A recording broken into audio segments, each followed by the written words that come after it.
নবীজির জবান থেকে বারবার আয়াত খানা শ্রবণ করার পরে মুখস্থ করিয়া যখন তাদের নেতার কাছে ফিরে গেল, নেতার কাছে রিপোর্ট দে, ও আমাদের নেতা, আপনি আমাদেরকে আল্লাহর নবীর কাছে প্রেরণ করেছিলেন দুইটি প্রশ্নের জবাব জানার জন্য। শুনো, আমরা তার কাছে গিয়া যখন দুইটি প্রশ্ন করেছিলাম, দুইটি প্রশ্নের জবাব দিয়েছেন। প্রথম প্রশ্ন করেছি মা আনতা, মান আনতা, ও মুহাম্মদ ইবনে আব্দুল্লাহ, ও আবুল কাসেম, মান আনতা, আপনি কে? তার জবাবে তিনি বলেন আনা মুহাম্মদ ইবনে আব্দুল্লাহ। আল্লাহু আকবার। নবীজি বলেন, ও আমাদের সর্দার আকরাম ইবনে সাইফি, প্রথম প্রশ্নের জবাবে তিনি বলেছিলেন আমি হইলাম আব্দুল্লাহ, আব্দুল্লাহর ছেলে মুহাম্মদ। যখন তাকে দুই নম্বর প্রশ্ন করি মা আনতা, আপনি কি? তখন তার জবাবে তিনি বলেছিলেন আবদুহু ওয়া রাসূলুহু। ও আমাদের সর্দার, দুই নম্বর প্রশ্নের জবাবে তিনি বলেছিলেন তিনি নাকি আল্লাহর বান্দা এবং রাসূল। দুই প্রশ্নের জবাব দেওয়ার পরে তিনি চুপ হয়ে গেলেন, আমরাও তার সামনে বসা। এরপর তিনি কোরআন তেলাওয়াত শুরু করলেন, তার জবান থেকে মধুর কণ্ঠে কোরআন তেলাওয়াত শুনতেছিলাম। আমাদের সরদার এত সুন্দর তেলাওয়াত, এত মধুময় তেলাওয়াত, এত বরকতপূর্ণ তেলাওয়াত আমরা জীবনে কখনো শ্রবণ করি নাই। ও আমাদের সরদার, লক্ষ্য করে শুনো, আমরা যখন তার জবান থেকে কোরআন তেলাওয়াত শুনতেছিলাম, তিনি যখন তেলাওয়াত করে বন্ধ করে দিলেন, আমরা তার কাছে জিজ্ঞেস করলাম, ওগো আল্লাহর নবী, ও মুহাম্মদ ইবনে আব্দুল্লাহ আবার তেলাওয়াত করেন। আমাদের রিকোয়েস্টের কারণে বারবার যখন আল্লাহর কালাম কোরআন তেলাওয়াত করতেছিলেন, তার জবান থেকে বারবার তেলাওয়াত শ্রবণ করার কারণে ওই আয়াতখানা আমাদের মুখস্থ হয়ে গিয়েছে। সুবহানাল্লাহ। কাছ থেকে আমাদের মাধ্যমে আমাদের নেতা দুই প্রশ্নের জবাব জানতে চায়। সুবহানাল্লাহ। আকসাম ইবনে সাইফি রাদিয়াল্লাহু তাআলা আনহু কেরাম যখন আল্লাহর নবী, বিশ্ব নবী রাহমাতুল লিল আলামিনকে দুই প্রশ্নের কথা বলল, নবীজি সাল্লাল্লাহু আলাইহি ওয়াসাল্লাম আকসাম ইবনে সাইফির লোকদেরকে বললেন, ও আকসাম ইবনে সাইফির লোকেরা, তোমাদের দুইটা প্রশ্ন কি? আমাকে বলো, আমি তোমাদের প্রশ্নের সঠিক জবাব দান করব। সুবহানাল্লাহ বলেন। আকসাম ইবনে সাইফির লোকেরা প্রথম প্রশ্ন শুরু করে দিয়েছে, ও মুহাম্মদ ইবনে আব্দুল্লাহ, মান আনতা, আপনি কে? আল্লাহর নবী বলেন আনা মুহাম্মদ ইবনে আব্দুল্লাহ। আল্লাহু আকবার। আল্লাহর নবী বলেন, ও আকসাম ইবনে সাইফিল লোকেরা, আমার পরিচয় তোমরা জানতে চাও? আমার পরিচয় হচ্ছে আমি মুহাম্মদ, আমার নাম হইল মুহাম্মদ, আমার বাবার নাম আব্দুল্লাহ, আমি আব্দুল্লাহর ছেলে মুহাম্মদ।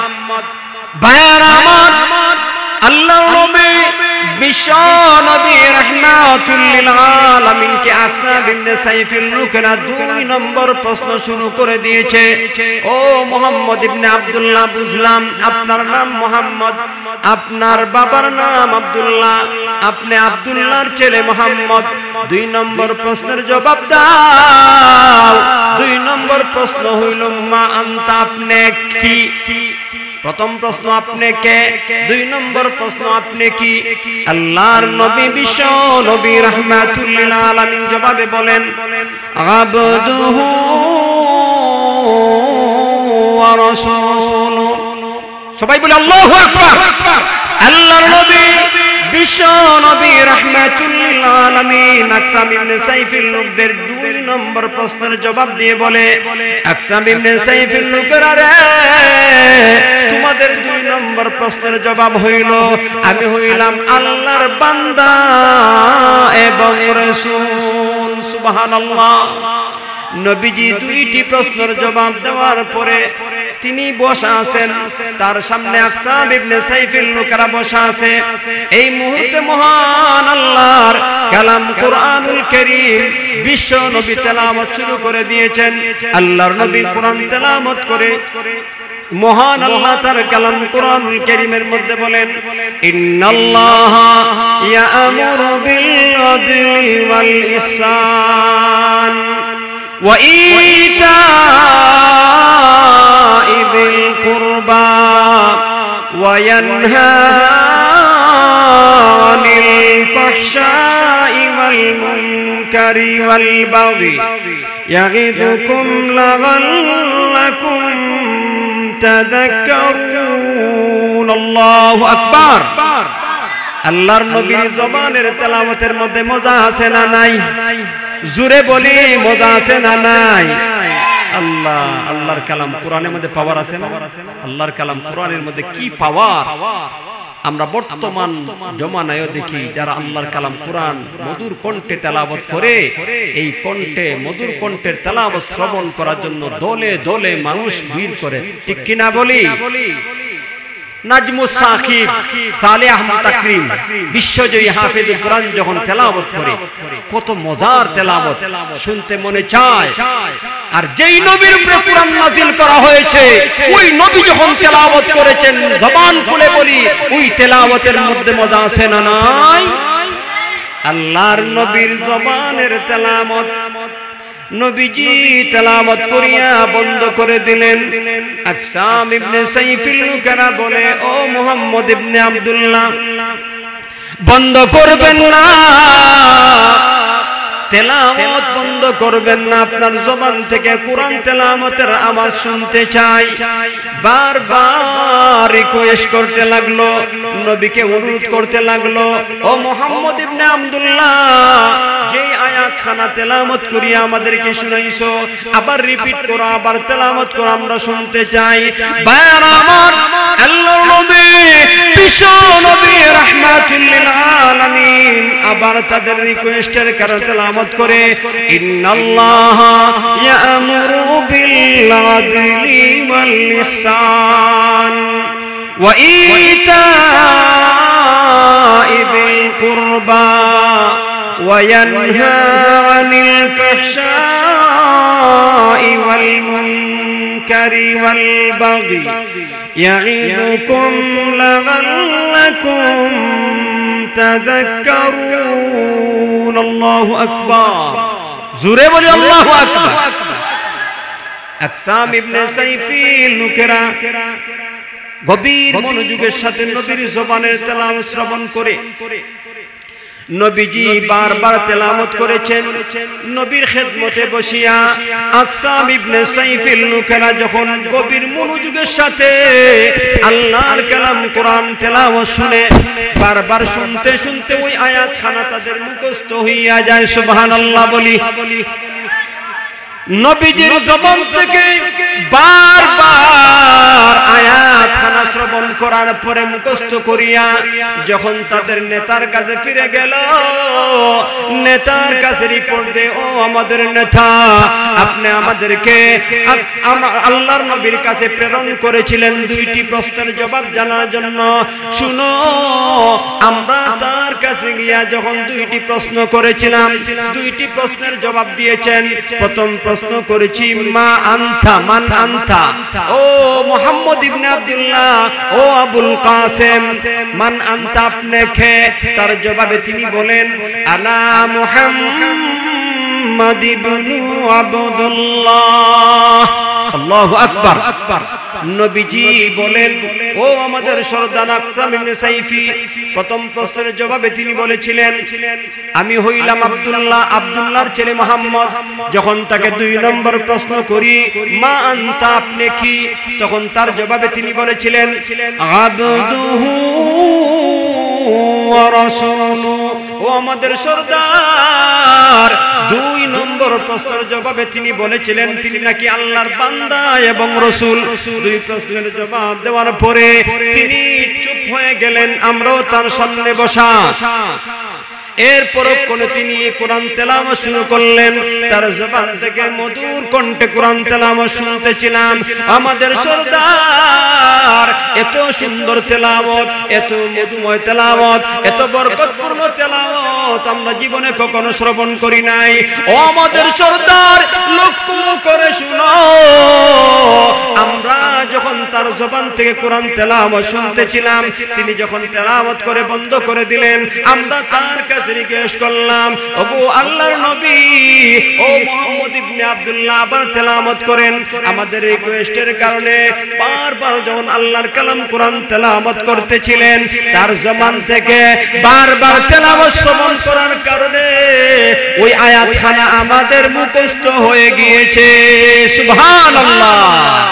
সর্দার কয় আয়াত মুখস্থ হইছে, ঠিক আছে আমরা একটু শোনাও। তখন সর্দারের সামনে আল্লাহর কালাম কোরআন তেলাওয়াত করতেছে। আল্লাহু আকবার বলি, জোরে বলেন আল্লাহু আকবার। আল্লাহর কালাম কোরআনের মধ্যে পাওয়ার আছে না নাই? এই আকসাম ইবনে সাইবি সর্দার যখন তার বাহকদের জবান থেকে আল্লাহর কালাম কোরআন তেলাওয়াত শুনতেছে, এই আল্লাহর কালাম কোরআন এত তাৎপর্যপূর্ণ, এত হিকমতপূর্ণ কিতাবের আয়াত, এই আয়াত শ্রবণ করার পরে সর্দার বলে, হে আমার গোত্রের লোকেরা, নিঃসন্দেহে এটা আল্লাহর কালাম, এটা প্রজ্ঞাময় কিতাবের আয়াত, সুতরাং আমার সন্দেহ দূর হয়ে গেছে। উনি সত্য নবী, উনি বন্ড নবী নন, বরং উনার কাছে গিয়া চলো আমরা ঐক্যবদ্ধ হয়ে হাতে হাত মিলিয়ে কালেমা পড়ে মুসলমান হয়ে যাব। সুবহানাল্লাহ। সিরাতের কিতাবের মধ্যে উল্লেখ করে দেওয়া হয়েছে, এই ঘটনার পরে আকসাম ইবনে সাইফি রাদিয়াল্লাহু তাআলা আনহু তার গোত্রের অনেকগুলি লোককে নিয়ে আল্লাহর নবীর খেদমতে আসিয়া কালেমা পড়ে মুসলমান হয়ে যায়। আল্লাহু আকবার। তাহলে কি বুঝলাম ঘটনা থেকে? আল্লাহর কালাম কোরআনের আয়াত, হিকমতপূর্ণ আয়াত, প্রজ্ঞাময় কিতাবের আয়াত, শুধু নবীর জমানায় না, বরং যুগে যুগে আল্লাহর কালাম কোরআনের প্রভাব বাস্তবায়িত হয়েছে।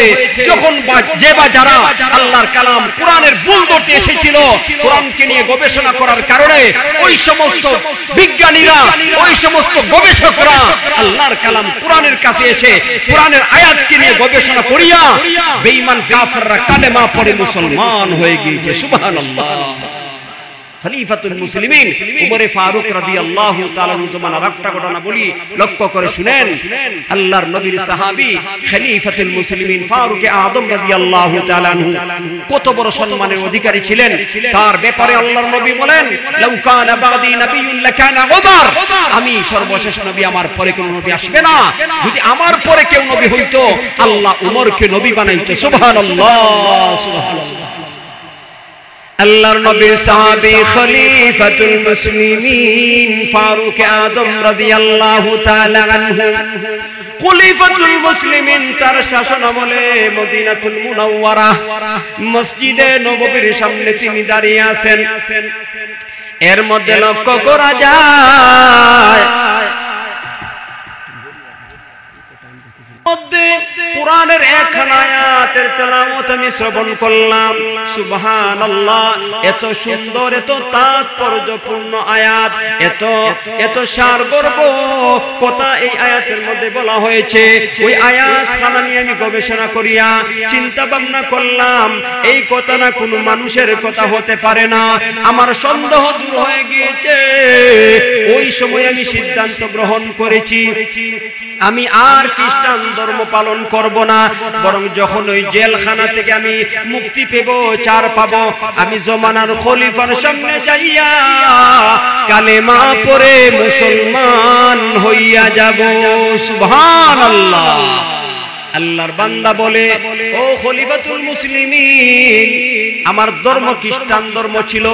আমি যখন জেলখানার মধ্যে বন্দী ছিলাম, আমার সাথী মুসলমান কয়েদি সাথী কোরআন তেলাওয়াত করে তার তেলাওয়াতের মধ্যে একটা আয়াত গভীরভাবে আমি মনোযোগের সাথে শুনলাম। ওই আয়াতখানা নিয়ে চিন্তা ভাবনা করলাম, লক্ষ্য করে দেখলাম এই আয়াতখানা যদিও ছোট্ট, কিন্তু এই ছোট্ট আয়াতের মধ্যে মহান আল্লাহ আসমান থেকে যত কিতাব নাজিল করেছেন সব কিতাবের বিষয়বস্তু এই ছোট্ট আয়াতের মধ্যে প্রবেশ করে দিয়েছে। সুবহানাল্লাহ। আল্লাহর নবীর সাহাবী খলিফাতুল মুসলিমিন ফারুক আযম রাদিয়াল্লাহু তাআলা আনহু বলেন, ও আল্লাহর বান্দা, তুমি যে আয়াতের তেলাওয়াত শ্রবণ করিয়া তুমি মুসলমান হলে ওই আয়াতখানা তুমি আমাকে একটু শোনাও। তখন দেখা যায় আল্লাহর বান্দা ওই আয়াতখানা তেলাওয়াত করে শোনাইছে। আল্লাহ তাআলা কুরআনুল কারীমের মধ্যে বলেন, ওয়া মান ইউতিগিল্লাহা ওয়ার রাসূল ومن يطع الله ورسوله ويخشى الله ويتقه فأولئك هم الفائزون।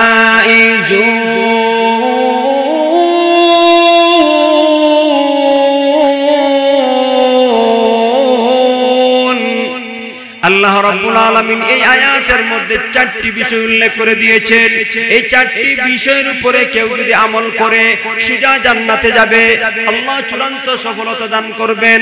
আল্লাহর এই বান্দা খলিফাতুল মুসলিমিন ফারুক আযম রাদিয়াল্লাহু তাআলা আনহুকে লক্ষ্য করে বলে, ওগো আল্লাহর নবীর সাহাবী, আল্লাহর বান্দা মুসলমানের জবান থেকে যখন আয়াতের তেলাওয়াত শ্রবণ করলাম, শোনার পরে আয়াতটা নিয়ে গবেষণা করলাম, চিন্তা ভাবনা করে দেখলাম এই আয়াত এত প্রজ্ঞাপূর্ণ আয়াত, এত তাৎপর্যপূর্ণ আয়াত, এত হিকমতপূর্ণ আয়াত। এই আয়াতের মধ্যে আল্লাহ এমন চারটি কর্মসূচি উল্লেখ করে দিয়েছেন, এই চারটি বিষয়ের উপরে কেউ যদি আমল করে মরতে দেরি হবে, আল্লাহর তৈরি জান্নাতে প্রবেশ করতে একটা মুহূর্ত দেরি করবে না।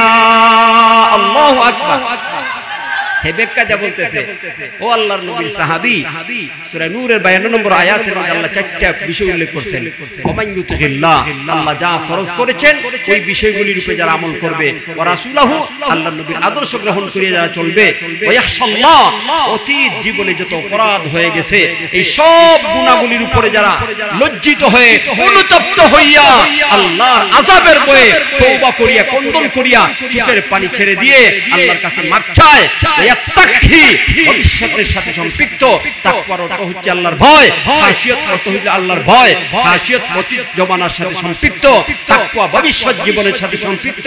ওগো আল্লাহর নবীর সাহাবী, আল্লাহর কোন বান্দা যদি ভবিষ্যতে তাকওয়া তথা আল্লাহর ভয়ে জীবনে কোনোদিন পাপ করবে না বলে প্রতিজ্ঞাবদ্ধ হয়, এই চারটি বিষয়ের উপরে আমল করিয়া যদি মরতে পারে, মালিক আসমান এবং জমিনের মালিক তার কালাম কোরআনের এই আয়াতের শেষ প্রান্তে বলে দিয়েছেন, فَأُولَئِكَ هُمُ الفائزون।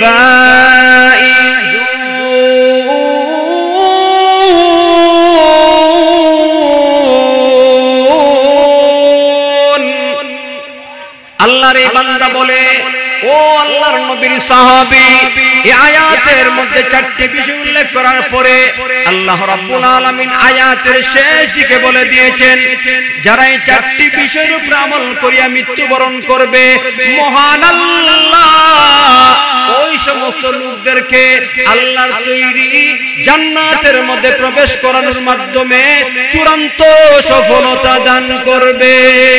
আল্লাহু আকবার। সবাই বলে আল্লাহু আকবার।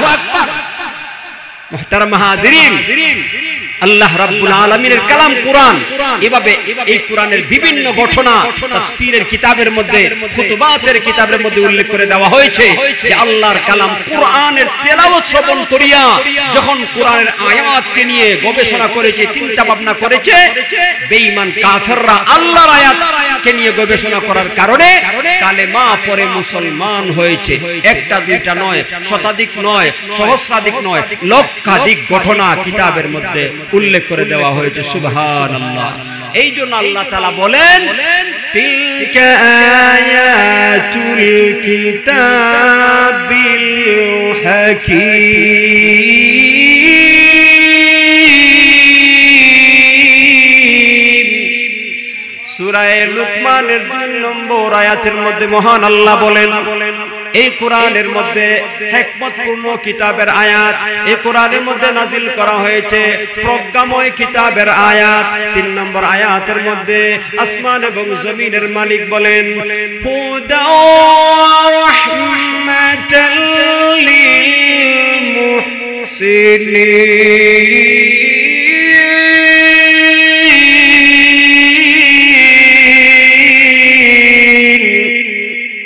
আল্লাহ রাব্বুল আলামিন সূরা লুকমানের 3 নম্বর আয়াতের মধ্যে কোরআনে 2টা বিষয় উল্লেখ